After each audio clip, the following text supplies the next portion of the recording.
नमस्कार, मैं हूं पंकज श्रीवास्तव। सत्य हिंदी के इस खास कार्यक्रम में यानी सुनिए सच में आपका स्वागत है। आज जानेंगे भारत और पाकिस्तान के बीच मौजूदा नियंत्रण रेखा यानी LOC का सच। ये अस्तित्व में कैसे आई, क्या है इसका इतिहास और क्यों चार युद्धों के बाद भी मसला लौटकर LOC पर ही आ जाता है। साथ ही जानेंगे सीज फायर यानी युद्ध विराम के बारे में, जिसका बार बार उल्लंघन होता है, जैसा कि इस समय भी हो रहा है। तो शुरू करते हैं इस तस्वीर से।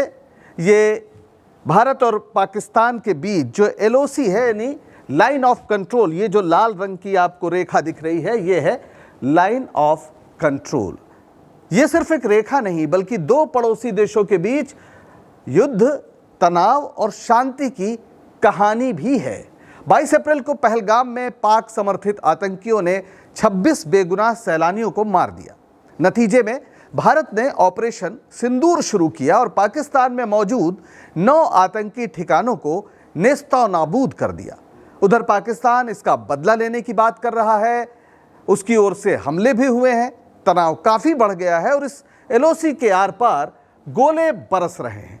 ये वो रेखा है जिसे पार करना युद्ध का ऐलान माना जाता है। यही वजह है कि जब भारत ने पहला अपना टारगेट किया आतंकी ठिकानों पर, तो LOC को पार नहीं किया, इस तरफ से ही आतंकी अड्डों को ध्वस्त करने के लिए अपने अस्त्र चलाए अपनी ज़मीन से। तो आखिर ये LOC क्या है जिसे एक तरह से जिसके सम्मान को बरकरार रखना संप्रभु देशों के लिए यानी अपनी संप्रभुता की रक्षा के लिए बेहद ज़रूरी है। तो ये आपने देखा और अब आप और क्लियर यहाँ देख सकते हैं। ये लाइन जो ये लाल रंग की है, ये जम्मू और कश्मीर का नक्शा है। ये हिस्सा वो है जहाँ पर पाकिस्तान ने कब्जा कर रखा है ये इलाका, और ये LOC है, यहाँ तक जाती है। इसके आगे सियाचिन का इलाका था, जो अभी हम आपको उसके बारे में बताएंगे, ज़्यादा बर्फीला इलाका, जहाँ तक बात पहले नहीं तय हुई थी। तो लाइन ऑफ कंट्रोल LOC का जो मतलब है मैंने आपको बताया। जम्मू कश्मीर में भारत और पाकिस्तान के नियंत्रित क्षेत्रों को अलग रखने वाली ये 740 किलोमीटर लंबी सैन्य रेखा है। ये अंतर्राष्ट्रीय सीमा नहीं बल्कि एक वास्तविक सीमा है जो दोनों देशों की सेनाओं द्वारा मान्य है।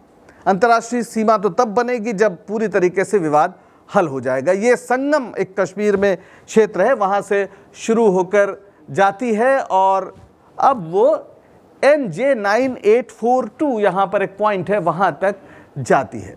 सवाल है कि इसका निर्माण कैसे हुआ, इसके लिए हमको थोड़ा सा इतिहास की ओर झांकना होगा।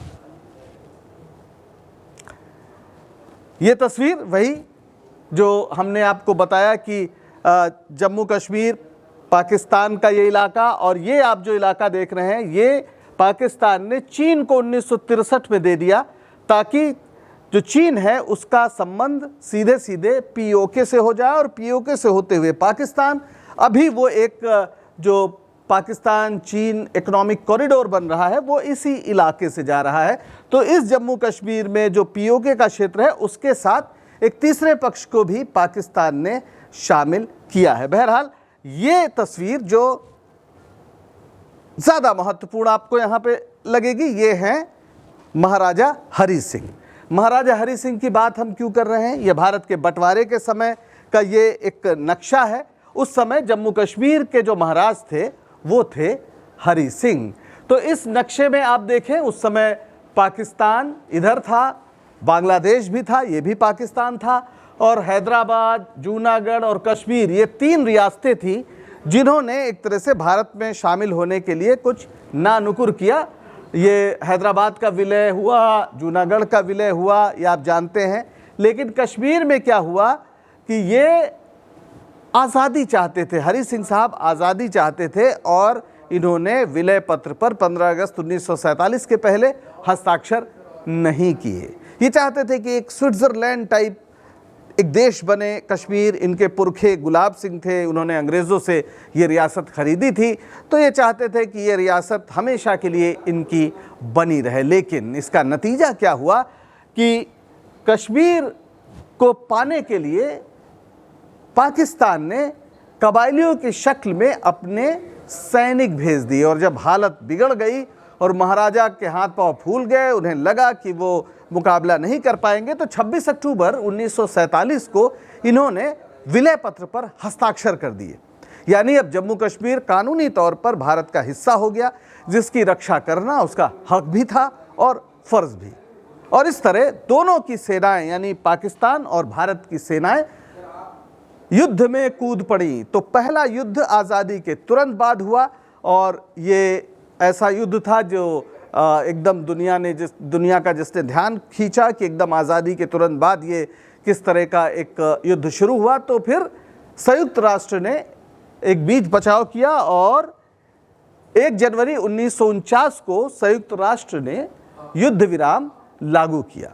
और यह युद्ध विराम लागू होने के साथ कराची समझौता हुआ, जिसके बाद एक ये युद्ध विराम लागू हुआ।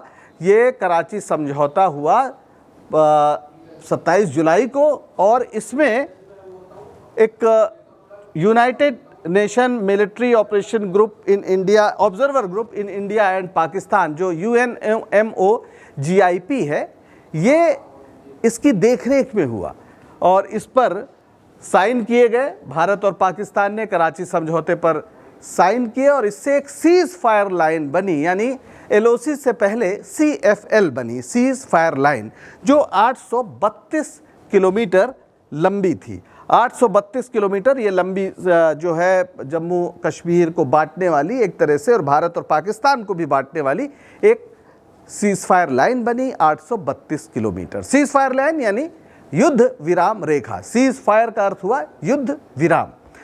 तो दोनों सेनाओं के नियंत्रण वाले क्षेत्रों को ये सीज फायर लाइन अलग करती है। ये रेखा NJ 9842 बिंदु, जिसके बारे में अभी बात की हमने, जो सियाचिन ग्लेशियर तक जाती है, वहां तक है। सियाचिन ग्लेशियर के दक्षिण तक ये रेखा जाती है और इससे आगे जो सियाचिन क्षेत्र था वहां रेखा को स्पष्ट नहीं किया गया, क्योंकि ये दुर्गम और बर्फीला क्षेत्र था, जिसे उस समय माना गया कि यहाँ कौन जाएगा। रणनीतिक रूप से इसे महत्वपूर्ण नहीं माना गया। और UNMOGIP यानी संयुक्त राष्ट्र सैन्य पर्यवेक्षक समूह की जो स्थापना हुई, वो इस CFL की निगरानी करता था। यानी भारत और पाकिस्तान के बीच पहले युद्ध के बाद युद्ध विराम रेखा बनी, ना कि नियंत्रण रेखा। तो फिर ये नियंत्रण रेखा कब बनी? ये बनी 1972 में, लेकिन उससे पहले एक साल आता है 1971, एक ऐसा साल जिसने इतिहास ही नहीं भूगोल बदला। और 1971 में हुआ था एक बड़ा युद्ध भारत और पाकिस्तान के बीच, जिसमें कि बांग्लादेश पाकिस्तान से टूट गया था। इंदिरा गांधी उस समय की प्रधानमंत्री, लौह महिला, जिन्होंने पाकिस्तान के 2 टुकड़े कर दिए थे। तो 1971 की जो जंग हुई, उसका नतीजा ये हुआ कि 2 जुलाई 1972 को इंदिरा गांधी और जुल्फिकार अली भुट्टो ने शिमला समझौता किया और 740 किलोमीटर लंबी जो CFL है, यानी जो सीज फायर लाइन थी, उसको नियंत्रण रेखा मान लिया। यानी पहली बार 1972 में ये नियंत्रण रेखा अस्तित्व में आई। शिमला समझौते के बाद दोनों देशों ने LOC को सम्मान देने और विवादों को द्विपक्षीय बातचीत से सुलझाने का वादा किया। यानी जब वहाँ पे हस्ताक्षर हुए तो दोनों देशों ने माना कि अब ये हमारा और आपका मामला है। संयुक्त राष्ट्र की भूमिका कम हो गई, एक तरह से सीमित हो गई और भारत की नज़र में तो एकदम ख़त्म हो गई। इसके बाद जो शिमला समझौते की और एक ख़ास बात थी कि इसने LOC को फिर से परिभाषित किया, लेकिन जो NJ 9842 है, उसे सियाचिन क्षेत्र को लेकर इस बार भी कोई स्पष्ट सहमति नहीं बनी। दोनों देशों ने इस क्षेत्र को अपरिभाषित छोड़ दिया। बार बार मैं सियाचिन की बात इसलिए कर रहा हूं कि उसकी एक और कहानी बाद में अभी आनी है, तो इसलिए आप जान लें कि जो क्षेत्र था सियाचिन का, वहां पर 72 में भी बात नहीं बन पाई। शिमला समझौते के बाद भारत ने एलओसी को द्विपक्षीय मुद्दा माना और यूएनएमओजीआईपी यानी United Nations military operation observers group in India and Pakistan को अप्रासंगिक बताया। भारत यूएनएमओजीआईपी को अपनी सीमा में निगरानी की अनुमति नहीं देता। पाकिस्तान देता है, मान्यता देता है और उल्लंघनों की शिकायत दर्ज करता है।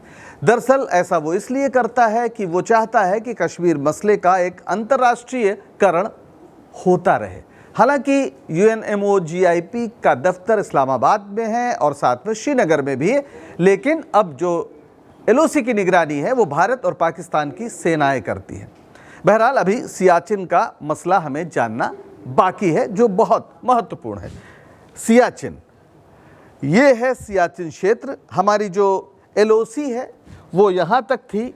इसके आगे माना गया कि बहुत बर्फीला इलाका है, यहाँ कौन जाएगा, यहाँ छोड़ दिया गया। 72 में भी अपरिभाषित छोड़ दिया गया।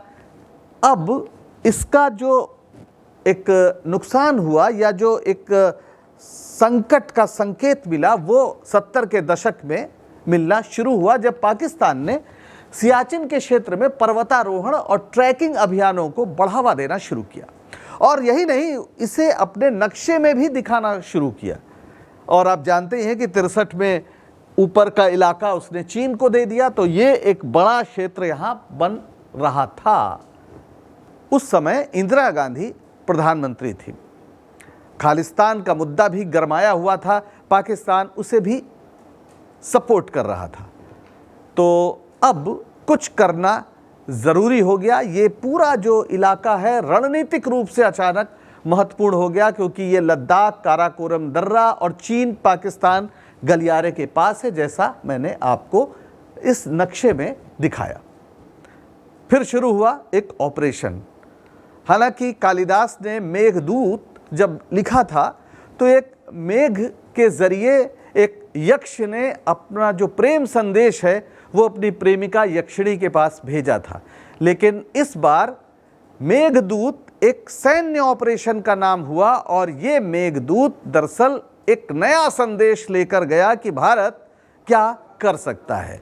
और यहाँ पर 1980 के दशक की शुरुआत में ही भारत को ये जानकारी मिल गई, खुफिया जानकारी, कि पाकिस्तान सियाचिन में सैन्य उपस्थिति बढ़ाने की योजना बना रहा है। वहाँ पर सैन्य चौकियाँ स्थापित की जा रही हैं। तो 13 अप्रैल 1984 को ऑपरेशन मेघदूत शुरू हुआ। जैसा मैंने कहा कि कालिदास का मेघ तो यक्ष की पीड़ा, उसके प्रेम का संदेश लेके गया था, लेकिन इस बार इंदिरा गांधी के समय जो ऑपरेशन मेघदूत हुआ उसने दुनिया को एक संकेत, एक संदेश दिया। भारतीय सेना की उत्तरी कमान, विशेष रूप से कुमायूं रेजिमेंट और लद्दाख स्काउट्स ने इस अभियान को अंजाम दिया। आप तस्वीर देखिए। और भारतीय सैनिकों को हेलीकॉप्टरों और विशेष उच्च ऊंचाई वाले युद्ध प्रशिक्षण के साथ सियाचिन में तैनात किया गया। उन्होंने बिलाफोंडला, सियाला और ग्यांगला जैसे प्रमुख दर्रों पर कब्जा कर लिया। पाकिस्तान कुछ समझ नहीं पाया कि ये क्या हुआ। भारत ने NJ 9842 से सियाचिन तक की ऊंचाइयों पर नियंत्रण हासिल कर लिया, जिससे पाकिस्तानी सेना को पीछे हटना पड़ा। एक बहुत ही रणनीतिक दृष्टि से महत्वपूर्ण क्षेत्र था, जहां पर बहुत तेजी से, एक तरह से कहा जाए, भारत ने एक पहल ली और सियाचिन जैसा रणनीतिक दृष्टि से बेहद महत्वपूर्ण इलाका, हालांकि वहां रहना, वहां पर कुछ करना बहुत मुश्किल है। ये क्षेत्र अत्यंत कठिन परिस्थितियों वाला है। तापमान -50 डिग्री सेल्सियस तक होता है, ऑक्सीजन की कमी होती है वहाँ पर। इसके बावजूद भारतीय सेना के लिए रणनीतिक रूप से बेहद महत्वपूर्ण। और पाकिस्तान भी सियाचिन के पश्चिमी हिस्सों के कुछ क्षेत्र पर दावा करता है और समय समय पर दोनों देशों के बीच तनाव बना रहता है। तो अब बात करते हैं सीज फायर यानी युद्ध विराम की। जैसे कि नाम से ही जाहिर है, युद्ध विराम, जिसमें दोनों पक्ष युद्ध रोक देते हैं, गोलाबारी या आक्रामक कार्रवाइयां रोक देते हैं। LOC पर सीज फायर का मतलब है कि दोनों सेनाएं रेखा पार नहीं करेंगी और शांति बनाए रखेंगी। शांति के समय यही होता है, लेकिन फिर भी लगातार सीज फायर का उल्लंघन होता रहा है। 1949 में 1 जनवरी को आप जानते हैं, जैसा बताया, कि सीज फायर हुआ था कराची समझौते के बाद, लेकिन इसका उल्लंघन किया गया 1965 में युद्ध के दौरान। 65 में एक लड़ाई हुई जिसमें उल्लंघन किया पाकिस्तान ने, और 1989 से जो कश्मीर में एक तरह से आतंकवाद को बढ़ावा दिया, उसमें भी इस जो सीज फायर है उसका बार बार उल्लंघन किया गया।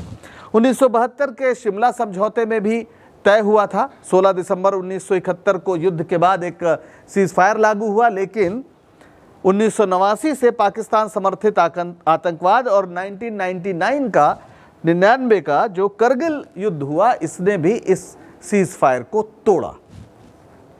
फिर एक सीज फायर 2003 में, लेकिन 25-26 नवंबर 2003 को दोनों देशों के DGMOS यानी सैन्य संचालन महानिदेशक जो हैं, इन्होंने इसका एक तरह से एक तय किया कि सीज फायर होगी। अंतर्राष्ट्रीय सीमा पर गोलीबारी रोकने का ऐलान किया, लेकिन इसका उल्लंघन 2006 में, छोटे छोटे उल्लंघन शुरू हुए 2006 में, और 2008 में जो मुंबई हमला हुआ, उस जिसपे 166 भारतीय नागरिक मरे, उस समय भी उल्लंघन हुआ। 2016 में उरी पे हमला हुआ, वहाँ पर भी, और फिर 2019 में आप जानते हैं पुलवामा में, जहाँ 40 CRPF के जवान शहीद हुए। ये लगातार उल्लंघन पाकिस्तान की ओर से होता रहा सीज फायर का। एक आंकड़ों पर नज़र डालते हैं कितने बार उल्लंघन हुआ। तो 2018 में जो 2140 बार उल्लंघन, 2019 में 3479 बार उल्लंघन हुआ, और 2020 में 5133 बार, और 2003 के बाद सबसे ज़्यादा उल्लंघन हमें नज़र आते हैं। 25 फरवरी 2021 को दोनों DGMOs ने सभी समझौतों को पालन करने का वादा किया। इसका परिणाम ये हुआ कि 2021 में सिर्फ 664 उल्लंघन हुए, और 2022 और 24 में कुछ दर्जन ही उल्लंघन हुए। लेकिन 2025 में फिर 22 अप्रैल को जो हमला हुआ, उसमें 26 नागरिक मारे गए, और उसके बाद 26 अप्रैल से 2 मई के बीच 8 रातों तक पाकिस्तान ने लगातार गोलीबारी की, जिसमें 3 नागरिक मारे गए। साफ है, पाकिस्तान की ओर से सीज फायर का सम्मान नहीं किया गया। गोलीबारी की आड़ में आतंकवादियों को भारतीय सीमा में प्रवेश कराने का सिलसिला भी उसने चालू रखा। इन्हीं सबका नतीजा है कि आज युद्ध जैसी स्थिति बन गई है। ये जो इस समय का हालत है, चारों तरफ युद्ध जैसी स्थिति नजर आ रही है, और ऐसा लग रहा है कि ऑपरेशन सिंदूर जो भारत ने शुरू किया था वो अब ख़त्म नहीं हुआ है, वो एक नए दौर में प्रवेश कर गया है, क्योंकि पाकिस्तान ने तमाम बेगुनाह भारतीय नागरिकों को निशाना बनाया है। ये कहना मुश्किल है कि अब ये संकट कब हल होगा। LOC पर जो 4 युद्धों में भी जो लाइन ऑफ कंट्रोल बरकरार एक तरह से मान्यता रही, वो कब तक बनी रहेगी कहना मुश्किल है। भारत में भावना प्रबल है कि आतंकवादियों की पनाह बन चुके और भारत को हजार घाव देते रहने की रणनीति पर चलने वाले पाकिस्तान को एक बार आखिरी तौर पर सबक सिखाया जाए। पाकिस्तान के कब्जे वाले कश्मीर को मिला लिया जाए, जो संसद का सर्वदलीय संकल्प भी है। लेकिन अंतर्राष्ट्रीय बिरादरी चिंतित है कि 2 परमाणु शस्त्रों से लैस देशों के बीच बढ़ता तनाव कहीं दुनिया के लिए ही संकट न बन जाए। इसलिए वो भारत और पाकिस्तान दोनों पर तनाव कम करने के लिए दबाव डाल रही है। वैसे भारत की ओर से अभी औपचारिक रूप से युद्ध का ऐलान नहीं हुआ है। भारत का कहना है कि अभी तो आतंकी हमले और सरहद पार से हो रही गोलीबारी का जवाब ही दिया गया है, लेकिन पाकिस्तान अगर युद्ध को बढ़ाना चाहता है तो फिर यही सही। आगे क्या होगा कोई नहीं जानता। आज के लिए बस इतना ही। अगर सच बताने का हमारा यह प्रयास पसंद आया हो तो लाइक करें, सब्सक्राइब करें और शेयर करें। दीजिए इजाज़त और बने रहिए सत्य हिंदी के साथ। नमस्कार।